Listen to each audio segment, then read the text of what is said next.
50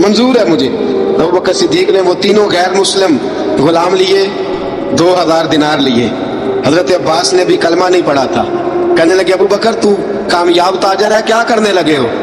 تو حضرت ابو بکر صدیق کہنے لگے آپ نے بھی کلمہ نہیں پڑھا، آپ کو اس سودے کا پتہ نہیں، آپ ابھی اس لذت آشنائی سے واقف نہیں، آپ نے بھی یہ ذائقہ چکھا نہیں، آپ ابھی اس راہ سے گزرے نہیں، آپ کو پتہ نہیں یہ بھی ایک ذائقہ ہے، یہ بھی ایک سودا ہے، یہ بھی ایک لذت ہے، یہ بھی ایک گہرائی ہے، یہ بھی ایک مزہ ہے، اس کا بھی آپ کو علم نہیں، آپ نے کلمہ نہیں نہ پڑھا۔ محبت کو سمجھنا ہے تو نہ سے خود محبت کر، کنارے سے کبھی اندازہ طوفان نہیں ہوتا۔ فرمایا ابھی تو راہ گزر میں ہے، کہتے مقام سے گزر، ابھی ذرا آگے چلیں گے نا، جب آپ کلمہ پڑھیں گے تو آپ کو پتہ چلے گا۔ حضرت سیدنا بلال حبشی کو لینے کے لیے صدیق اکبر پہنچے، 2000 دینار، 3 غلام پڑھے لکھے سیانے سمجھدار، جب دیے نا تو امیہ کھل کھلا کے ہنسا، کہنے لگا ابو بکر بڑے گھاٹے کا سودا کیا تو نے، ابو بکر تو نے بڑے گھاٹے کا سودا کیا ہے، یہ پڑھا لکھا مجھے دے کے جا رہا ہے اور یہ ان پڑھ تو لے کے جا رہا ہے، یہ خوبصورت رومی غلام دے کے جا رہا ہے اور یہ حبشی کالے رنگ کا تو لے کے جا رہا ہے، اور 50 دینار کا غلام 2000 دینار میں تو لے کے جا رہا ہے، اتنے گھاٹے کا سودا، اتنی بڑی نادانی۔ حضرت جناب سیدنا صدیق اکبر رضی اللہ تعالیٰ کہنے لگے امیہ تو کافر ہے، لیکن تو نے ابھی بھی پیسے تھوڑے مانگے ہیں، تو نے بلال کا رنگ دیکھا ہے، میں نے مصطفیٰ کے عشق کا رنگ دیکھا ہے۔ فرمایا تو ابھی اس کے رنگ میں الجھا ہوا ہے، اور میں جو اس کے باطن کا حسن ہے وہاں تک پہنچ گیا ہوں۔ حضرت سیدنا بلال حبشی رضی اللہ تعالیٰ عنہ ساتھ کھڑے، ابو بکر صدیق رضی اللہ تعالیٰ عنہ نے ارشاد فرمایا اگر میں یمن کا حکمران ہوتا، یمن کا بادشاہ ہوتا، اور تو مجھے کہتا کہ بلال میں تب دوں گا جب تو مجھے یمن کی حکمرانی دے گا، فرمایا میں تجھے یمن کی حکمرانی بھی دے دیتا لیکن بلال کو ضرور خرید کے لے جاتا۔ حضرت بلال حبشی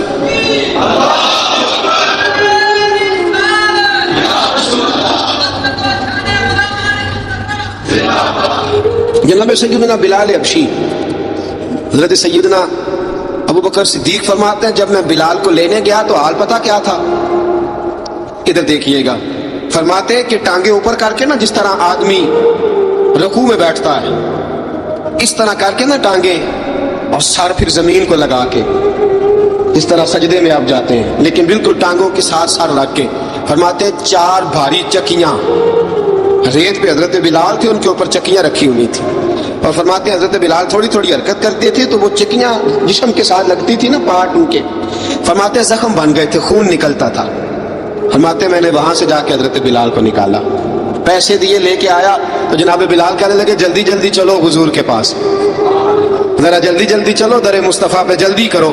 تو جناب سیدنا بلال حبشی رضی اللہ تعالیٰ عنہ کے جواب میں حضرت ابوبکر صدیق کہنے لگے بلال جلدی نہ کر، جب میں آیا تھا تو حضور تیرے لیے آنسو بہا رہے تھے، اگر تجھے اس حالت میں زخمی دیکھیں گے تو میرے مصطفیٰ کو اور زیادہ رونا پڑے گا، تو میرے ساتھ گھر چل، میں تجھے کپڑے پہناتا ہوں، میں تیرے زخموں پہ پٹی کرتا ہوں۔ حضرت ابوبکر صدیق مزاج شناسائے نبوت تھے نا، فرمایا چل میرے ساتھ، میں ذرا تیری مرہم پٹی کر لوں، میں ذرا تیرا منہ دھو ڈالوں، میں ذرا تجھے کنگھی کر لوں، تو میرے ساتھ چل۔ جناب بلال فرماتے ہیں جب سے پیدا ہوا تب سے غلام تھا، کبھی کسی نے میرے کپڑوں کی فکر نہیں کی تھی، مجھے تو امیہ 4 دن روٹی نہیں دیتا تھا۔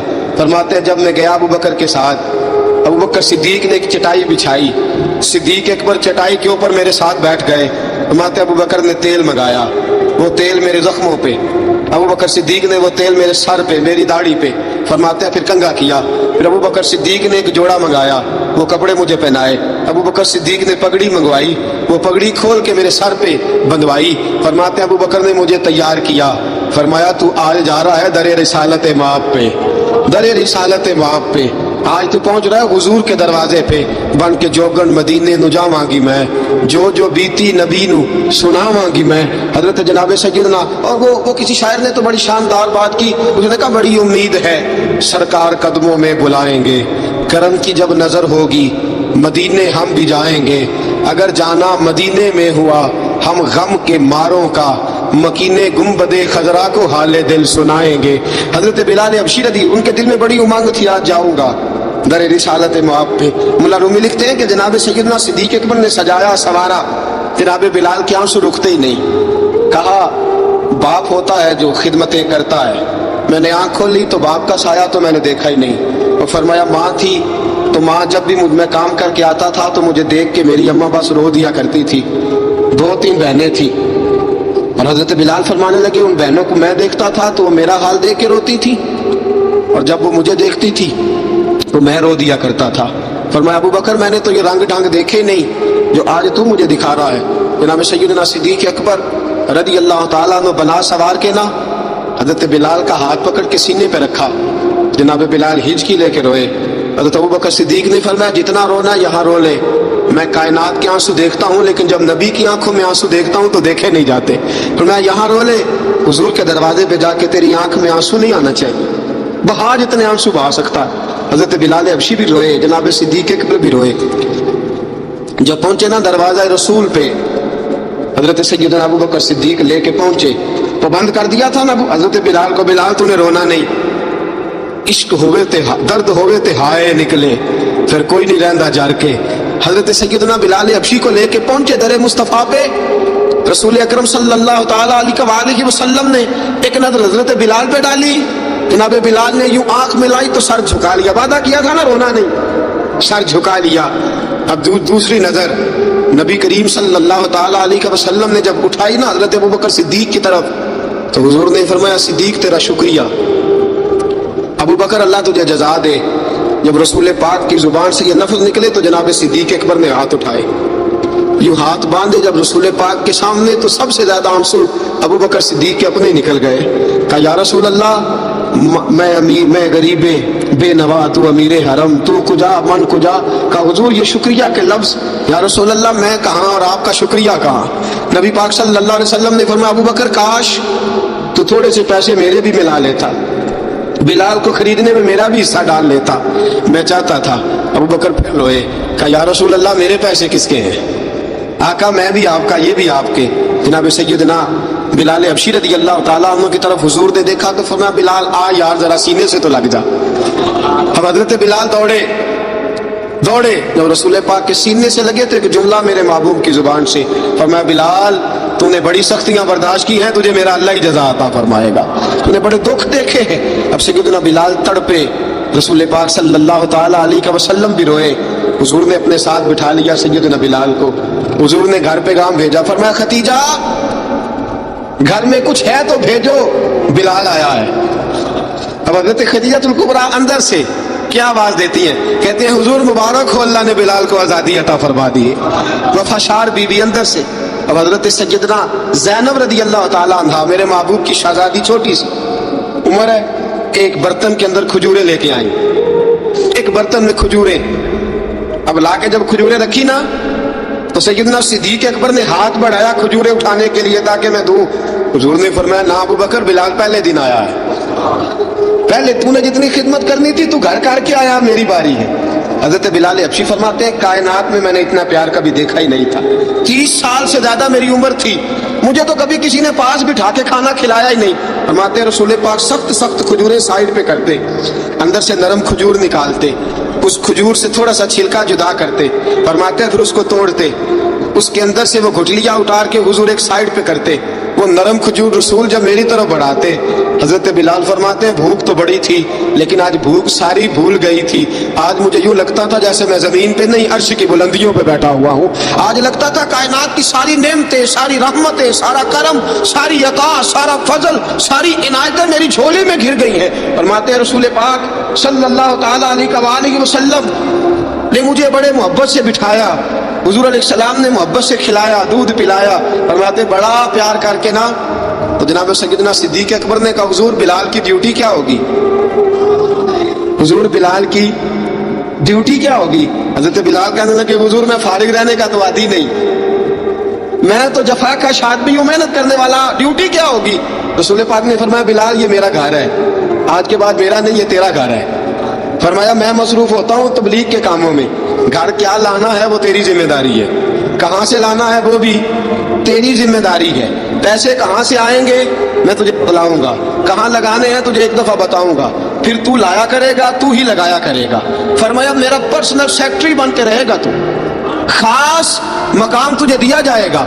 حضرت سیدنا بلال حبشی رضی اللہ تعالیٰ عنہ کو رسول اکرم صلی اللہ تعالیٰ علیہ وسلم نے اللہ نے اس کام پر مقرر فرما دیا۔ اب دیکھیے حضرت بلال رضی اللہ تعالیٰ عنہ جب در مصطفیٰ صلی اللہ تعالیٰ علیہ وسلم پر پہنچ جاتے ہیں اور پہنچنے کے بعد کیا مسئلہ ہے کیوں نہیں چل رہا؟ درود پاک پڑھیے الصلاۃ والسلام علیکہ یا کی گل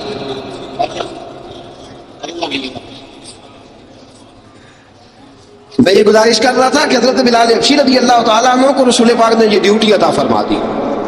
اب پتہ کیا ہوتا، حضرت پردے کی آیتیں تو ابھی آئی نہیں تھی، حضرت بلال رضی اللہ تعالیٰ عنہ رسول پاک کے ساتھ نکلتے تبلیغ کے لیے، کسی کام کے لیے، سودا سلف لاتے بازار سے۔ یہ مکے کے دنوں کی بات ہے، مکے کے دنوں کی سودا سلف بازار سے لاتے۔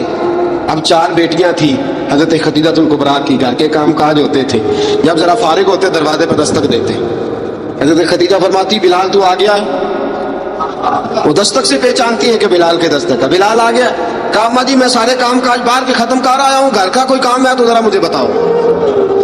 آپ فرماتی گھر کے کام ہے پر میں کر رہی ہوں۔ اب حضرت بلال گلنا شروع کرتے، یہ ہے محبت۔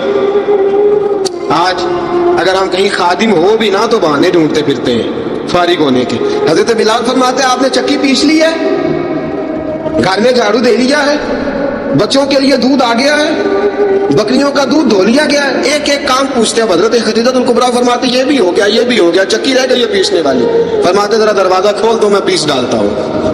حضرت بلال گھر کی چکی پیستے، گھر کے کام کاج کرتے۔ ایک دن نہ دار ارقم میں رسول پاک تھے تو باہر سے کچھ شورش ہوئی، حضرت بلال حبشی کہنے لگے حضور ایک نیزہ نہیں منگوا دیتے مجھے؟ ایک نیزہ، ساری دنیا حضرت بلال کو مؤذن رسول سمجھتی ہے اور ہیں بھی، لیکن حضرت بلال سب سے پہلے نیزہ بردار بھی ہے۔ سب سے پہلے نبی پاک کی حفاظت کے لیے نیزہ جس شخص نے اٹھایا، تلوار اٹھانے والے اور ہیں، جان قربان، نیزہ سب سے پہلے حضرت بلال۔ کہا حضور ایک نیزہ نہیں منگوا دیتے؟ بلال کیا کرنا ہے؟ کہا یا رسول اللہ یہ کافر ہلکی پھلکی شرارت کرتے رہتے ہیں، ذرا میرے ہاتھ میں نیزہ ہوگا نا تو قریب کوئی نہیں آئے گا۔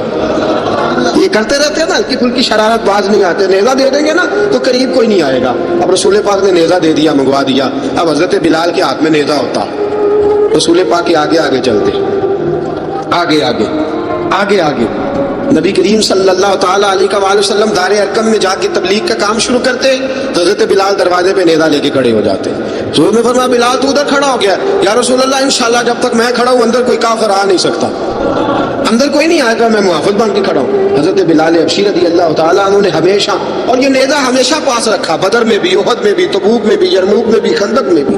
جب نبی پاک نماز پڑھانے کے لیے کھڑے ہوتے تو حضرت بلال نیزہ نبی پاک کے آگے گاڑ دیتے، یہ سترا بن گیا، کوئی آگے سے گزرے گا تو اسے تکلیف نہیں ہوگی، گناہ نہیں ہوگا، حضور کے آگے رکھ دیتے۔ حضرت بلال حبشی نے مکے کے 13 سال سابقون الاولون میں سے ہیں۔ قرآن کہتا ہے والسابقون الاولون من المہاجرین والانصار، فرمایا وہ جو پہلے سبقت لینے والے ہیں نا مہاجر اور انصار، پہلے جنہوں نے سب سے پہلے کلمہ پڑھا، وہ مہاجر اور انصار جنہوں نے پہلے کلمہ پڑھا۔ اور فرمایا والذین اتبعوہم بإحسان، اور وہ جنہوں نے احسان کے ساتھ ان کی پیروی کی، رضی اللہ عنہم ورضوا عنہ، فرمایا وہ اللہ سے راضی ہے، اللہ ان سے راضی ہے، اللہ انہیں جنت میں داخل کرے گا جس کے نیچے نہریں بہہ رہی ہیں۔ ذالک الفوز العظیم، فرمایا یہ بہت بڑی کامیابی ہے، پہلے کلمہ پڑھ لیں۔ حضرت بلال سابقون الاولون میں سے، پہلے کلمہ پڑھنے والے لوگوں میں سے۔ جناب سیدنا بلال حبشی رضی اللہ تعالیٰ عنہ نے پوری دلیری کے ساتھ کام کیا۔ اب آ گیا وقت ہجرت کا۔ رسول پاک صلی اللہ تعالیٰ علیہ وسلم نے حضرت بلال کو فرمایا بلال تو ہجرت کر جا مدینے کی طرف، چلا جا۔ حضرت بلال نے عرض کی حضور میں غلام ہوں، خادم ہوں، ہر حکم ماننا میری ڈیوٹی ہے، لیکن ایک عرض کرنی ہے صرف۔ حضور نے فرمایا بلال کرو۔ کہا یا رسول اللہ آپ مدینے آئیں گے نا؟ آپ آئیں گے مدینے؟ رسول پاک صلی اللہ علیہ وسلم مسکرا پڑے، فرمایا ہاں میں بھی آؤں گا۔ کہا حضور بس ٹھیک ہے، بتائیں کب جانا ہے، بس اتنی سی بات ہے، آپ آئیں گے نا؟ حضور نے فرمایا آؤں گا۔ کہا ٹھیک ہے، بتائیں کب جانا ہے۔ سرور کون مکان سیاح لا مکان صلی اللہ تعالیٰ علیہ وسلم نے فرمایا بلال یہ 16 مرد عورتوں بچوں پر مشتمل 16 لوگوں پر مشتمل یہ قافلہ ہے، اس قافلے کے اوپر تجھے میں امیر مقرر کرتا ہوں، تو ان کو لے کے جائے گا مکے سے مدینے 250 کلومیٹر کا سفر، 250 میل کا سفر۔ حضرت بلال حبشی رضی اللہ تعالیٰ عنہ قافلے کے امیر بن کے، سخت گرمی کا موسم، حضرت بلال کے ہاتھوں میں تلوار ہے، ایک ہاتھ میں نیزہ ہے، ایک ہاتھ میں تلوار ہے، تیر آپ نے پیچھے باندھ رکھے ہیں پشت پہ اور آپ لے کے جا رہے ہیں، کبھی قافلے کے آگے، کبھی پیچھے، کبھی دائیں کبھی بائیں. وہ عورتیں اور بچے ذرا پریشان ہوتے تو حضرت بلال فرماتے پریشان ہونے کی ضرورت نہیں، ہمیں مصطفیٰ کریم نے بھیجا ہے، ہمیں نبی اکرم صلی اللہ علیہ وسلم نے بھیجا. میرا یقین بڑا مضبوط ہے اور میں نبی پاک صلی اللہ علیہ وسلم نے بھیجا، فکر نہ کرو چلو. اب یہ قافلہ جا رہا ہے، حضرت بلال حبشی نے بخیر و عافیت سپہ سالار بن کر اس قافلے کو پہنچایا مدینے میں. اب مدینے پہنچا کے سارے لوگ مدینے والے مدینے میں لگ گئے اپنے اپنے کام. حضرت بلال پہلے دن ہی آ کے مدینہ منورہ سے باہر سراج پہ کھڑے ہو گئے. کہا بلال ادھر کیا کر رہے ہو؟ کہا وعدہ کیا تھا یار نے آؤں گا دن ڈھلے. نبی پاک علیہ السلام نے وعدہ فرمایا تھا میں آؤں گا. اب میرا تو کام ہے نبی پاک کا انتظار کرنا، استقبال کرنا. حضرت بلال روز انتظار کرتا. رسول پاک تشریف لے آئے، حضور حکم کیا ہے؟ فرمایا مسجد بنانی ہے. مسجد قباء بن رہی ہے تو سب مزدوروں سے زیادہ کام حضرت بلال نے کیا. مسجد نبی کی تعمیر شروع ہوئی تو سب سے زیادہ کام حضرت بلال نے کیا. مسجد بن گئی. اب جناب اذان کا معاملہ شروع ہو گیا، مسلمانوں کو نماز کے لیے کیسے بلائیں؟ ایک صحابی کہنے لگے حضور ہم اوپر آگ جلایا کریں گے، جب آگ جلے گی تو لوگوں کو پتہ چلے گا نماز کا وقت ہو گیا. ایک نے کہا ہم بڑی دف منگواتے ہیں، دف بجائیں گے، نماز کا وقت ہو گیا. حضور نے فرمایا جاؤ صبح فیصلہ کریں گے. رات صحابہ سوئے. حضرت عبداللہ ابن زید رضی اللہ تعالیٰ عنہ اور حضرت عمر فاروق رضی اللہ خواب دیکھتے ہیں، خواب میں کوئی اذان پڑھ رہا.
فرمایا جب مؤذن جنت میں جا رہے ہوں گے تو سب سے آگے آگے میرا بلال ہوگا. سب سے آگے آگے مؤذنوں کا قائد اور لیڈر میرا بلال ہوگا، حضرت بلال حبشی رضی اللہ تعالیٰ عنہ. اب آزان کوئی کہنے لگا یہ کریں، کوئی کہنے لگا وہ کریں. اب حضرت عمر خواب دیکھتے ہیں کوئی اذان پڑھ رہا، عبداللہ ابن زید خواب دیکھتے ہیں کوئی اذان پڑھ رہا. اب جب یہ آئے آ کے سویرے حضور کو خوابیں سنائی، حضور اس طرح سے اذان پڑھی ہے، فرمایا جس طرح کی تمہاری خواب ہے نا اسی طرح میرے اللہ کی رضا بھی ہے۔ حضور اذان پڑھے گا کون؟ فرمایا بلال پڑھے گا۔ حضرت بلال کی آواز میں لکنت تھی، اشہد نہیں کہتے تھے، اشہد کہتے تھے، لکنت تھی۔ حضور نے فرمایا بلال کا اشہد بھی اللہ اشہد بنا کے قبول فرماتا ہے۔ لوگوں نے کہا حضور بلال اذان پڑھے گا؟ حضور نے فرمایا انشاءاللہ یہی پڑھے گا۔ حضور نے حضرت بلال کو اب اصحاب صوفہ میں پڑھتے بھی تھے، باقاعدہ علم بھی حاصل کرتے تھے، نبی پاک کے پاس تعلیم حاصل کرتے تھے حضرت بلال حبشی۔ اب حضور نے فرمایا بلال یہ اذان کے لفظ ہے تو اذان پڑھا کرے گا۔ جناب بلال حبشی کو اذان سکھا دی اور رسول پاک صلی اللہ تعالی وسلم نے فرمایا چڑھ جا مسجد نبوی کے ساتھ مینارے پہ، چڑھ جا ایک کونے پہ چڑھ کے اذان پڑھ۔ اب حضرت بلال حبشی رضی اللہ تعالیٰ انہوں نے سب سے پہلی اذان تاریخ میں پڑھی، سب سے پہلی اذان 2 مرتبہ حضرت بلال اذان نہیں پڑھ سکے جب تک رسول پاک موجود ہے، 2 مرتبہ۔ ایک مرتبہ تو مدینہ منورہ میں کسی وجہ سے حضرت بلال اذان نہ دے سکے، ایک مرتبہ تبوک سے واپسی پہ سو گئے۔ حضور نے فرمایا بلال تیری ڈیوٹی ہے ہمیں جگانے کی، حضرت بلال خود بھی سو گئے۔ سویرے جب اچھی طرح سے سورج چمکا تو رسول پاک کی آنکھ کھلی، حضرت بلال کو حضور نے آواز دی، جناب بلال چونک کے اٹھے، فرمایا تجھے کہا تھا جگانا ہے؟ یا رسول اللہ ساری رات جاگتا رہا، جب جاگنے کا ٹائم آیا تو سو گیا۔ میں نے کہا میں ذرا کمر سیدھی کر لوں، حضور بس لیٹا ہی ہوں تو آنکھ لگ گئی، ٹیک لگائی ہے بس میں نے، پتھر کے ساتھ آنکھ لگ گئی۔ حضور نے فرمایا چلو پڑھو اذان۔ حضرت بلال نے اذان پڑھی اور سورج چمکتے میں رسول پاک نے نماز ادا فرمائی۔ عزیز دوستو حضرت بلال حبشی نے ہمیشہ اذان پڑھی، ہمیشہ۔ نبی کریم صلی اللہ تعالی علیہ وسلم کے صحابہ ایک دن حضرت بلال سے کہنے لگے بلال تو ساری زندگی اذان پڑھتا رہا، مزہ کب آیا اذان پڑھنے کا؟ مزہ کب آیا؟ حضرت بلال کہنے لگے ایک اس دن جس دن مجھے حضور نے اذان سکھائی تھی، بڑا لطف آیا تھا حضور سے اذان سیکھنے کا، اور فرمایا ایک اس دن مجھے مزہ آیا جب میں نے کعبے کی چھت پہ کھڑے ہو کے اذان پڑھی ہے۔ حضرت بلال فرماتے ہیں سارے کافر زمین پہ کھڑے تھے گردنیں جھکائے، اور میرے مصطفیٰ کریم جب کسوا نامی اونٹنی پہ بیٹھے تھے نا اور میں اذان دے رہا تھا تو میں آج بڑا راضی تھا، میں کہہ رہا تھا یا اللہ کیا بات ہے، آج تو نے میرے حبیب کو کتنی عزتوں سے نوازا ہے۔